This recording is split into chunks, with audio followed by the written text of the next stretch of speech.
अस्सलाम वालेकुम दोस्तों, मैं हूं साजिद महमूद ताहिर और आप देख रहे हैं चैनल वीज़ावेज़।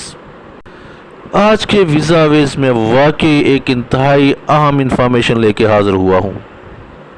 क्योंकि एक शेंजन स्टेट, एक स्कैंडिनेवियन कंट्री ने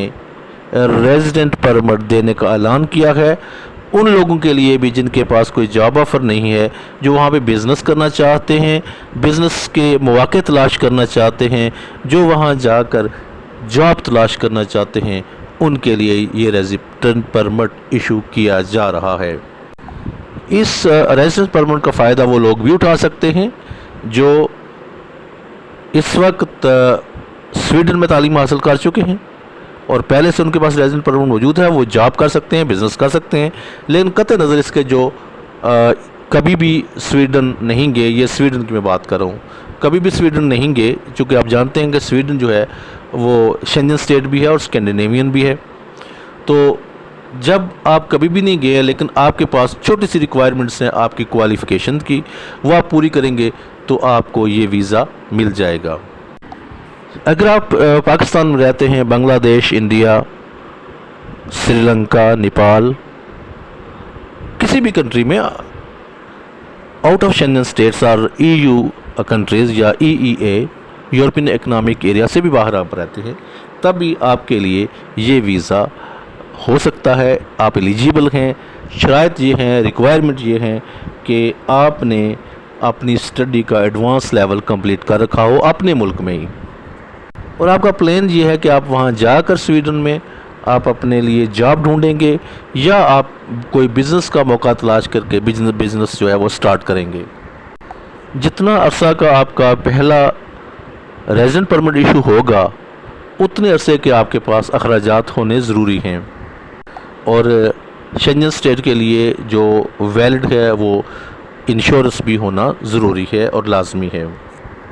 जितना अर्सा के लिए आपका वीज़ा इशू होगा, कम अज़ कम उतने अरसे के लिए आपका पासपोर्ट वैलिड होना ज़रूरी है। लेकिन अगर आपका पासपोर्ट कम वैलिड है और आपका वीज़ा ज़्यादा हुआ, तो फिर जैसे ही आपका पासपोर्ट एक्सपायर होगा, आपका वीज़ा भी एक्सपायर हो सकता है। और आखिरी शर्त यह है कि आप आउट ऑफ कंट्री रहते हों, यानी कि आप स्वीडन से बाहर रिहाइश पजीर हों। बहुत ही आसान, बहुत ही सिंपल सी रिक्वायरमेंट है। सिर्फ़ और सिर्फ आपके पास एक एडवांस लेवल डिग्री होनी चाहिए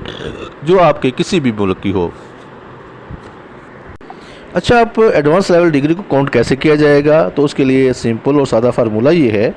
कि आपने 60 क्रेडिट्स जो है वो मास्टर डिग्री में मुकम्मल किया हो, या 120 क्रेडिट जो है वो मास्टर डिग्री में, प्रोफेशनल डिग्री में आपने 60 से 330 क्रेडिट्स मुकम्मल किए हों, या फिर आपने पोस्ट ग्रेजुएट डिग्री हासिल की हो। तो ये है, यानी कि आप मास्टर लेवल की अगर आपके पास क्वालिफ़िकेशन है तो आप एलिजिबल हैं, आप एहलियत रखते हैं, आप ये वीज़ा अप्लाई कर सकते हैं। अब अगला मरहला है कि आपने ई सर्विसेज किस तरह हासिल करनी है। ये वीज़ा हासिल करने के लिए आपको ई सर्विसेज के ज़रिए अप्लाई करना पड़ेगा, यानी कि इलेक्ट्रॉनिक सर्विस के ज़रिए। सबसे पहले ये है कि आपके पास डिजिटल कापीज़ होनी चाहिए आपके पासपोर्ट के पेजेस की, जिसमें आपका डाटा मौजूद हो, बायोमेट्रिक जैसे पर्सनल डाटा हो, फ़ोटो हो, सिग्नेचर हो, पासपोर्ट नंबर हो, इशूइंग कंट्री हो, पीरियड ऑफ वैलिडिटी हो, यानी कि कब से कब तक आपका पासपोर्ट वैलिड है, एंट्री स्टैम्प्स हैं अगर आपकी कोई, या फिर इसके अलावा आपका कोई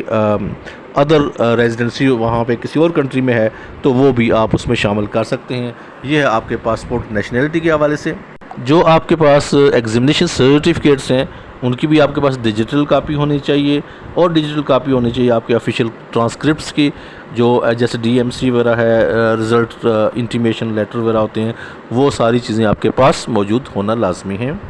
ये सारी डिजिटल, मतलब कि जिस तरह आपका पीडीएफ फाइल हो, इस तरह के किसी फ़ाइल में आपके पास ये चीज़ें मौजूद होनी चाहिए। और बैंक स्टेटमेंट भी आपकी डिजिटल कॉपीज़ होनी चाहिए, जिससे ये साबित हो कि आपके पास सफिशेंट फ़ंड्स हैं, यानी कि जो फ़ंड्स रिक्वायर किए गए हैं उनके मुताबिक आपके पास कम अज़ कम वो अमाउंट जो है वो आपके अकाउंट में मौजूद है जो रेजिडेंट परमिट के लिए रिक्वायर होती है। इसके अलावा आपके पास परमिशन हो, आपको एक्सेस हो कि आप ये पैसा बाहर लेके जा सकते हैं। इसके अलावा डिजिटल कापी आपकी हेल्थ इंश्योरेंस की भी होगी, جو سویڈن کو کور کرتی ہوگی، اور ایک آپ ایتھورائزیشن لیٹر بھی لکھیں گے سویڈش کونسل کو،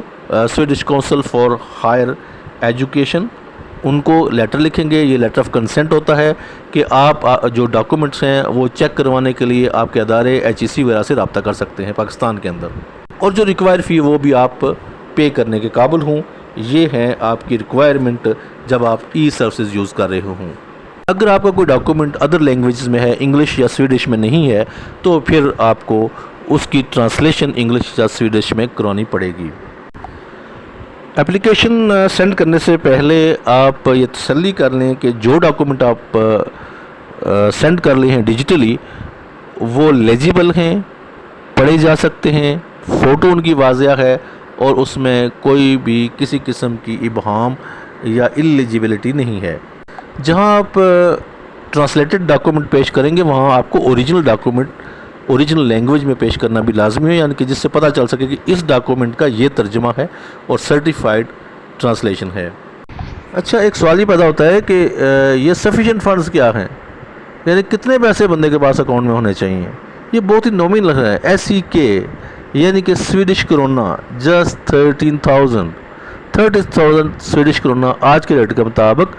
$1270 بنتے ہیں۔ آپ جسٹ سے اٹس اباؤٹ $1,300 $1,300 یا اس کے ایکویلنٹ کسی بھی کرنسی میں اماؤنٹ آپ کے پاس موجود ہے تو آپ ایلیجیبل ہیں یہ ویزا، یہ ریزیڈنٹ پرمٹ اپلائی کرنے کے لیے۔ اچھا، اگر آپ کے پاس کوئی ایسا ایکسیس نہیں ہے کہ آپ ڈیجیٹل اپلیکیشن نہیں کر سکتے تو آپ کے پاس دوسرا چانس بھی ہے، اور دوسرا چانس یہ ہے کہ آپ یہ اپلیکیشن مینولی فل کر کے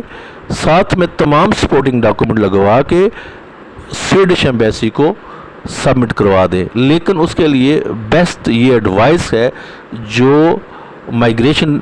ڈپارٹمنٹ کی طرف سے بھی ایڈوائز ہے کہ آپ از خود کرنے کے بجائے کسی پروفیشنل سے یہ اپلیکیشن جو ہے وہ فل کروا کے لانچ کریں۔ اور اگر آپ یہ اپلیکیشن کسی ایمبیسی میں، کونسلیٹ میں، فارن مشن میں جمع کرانے جا رہے ہیں تو جو فی آپ کو ڈیجیٹلی بتائی گئی ہے اور جو مینولی جب آپ اپلائی کریں گے تو اس کی فی میں تھوڑا سا فرق آ سکتا ہے، تو اس میں کوئی بھی پریشان ہونے کی بات نہیں ہے۔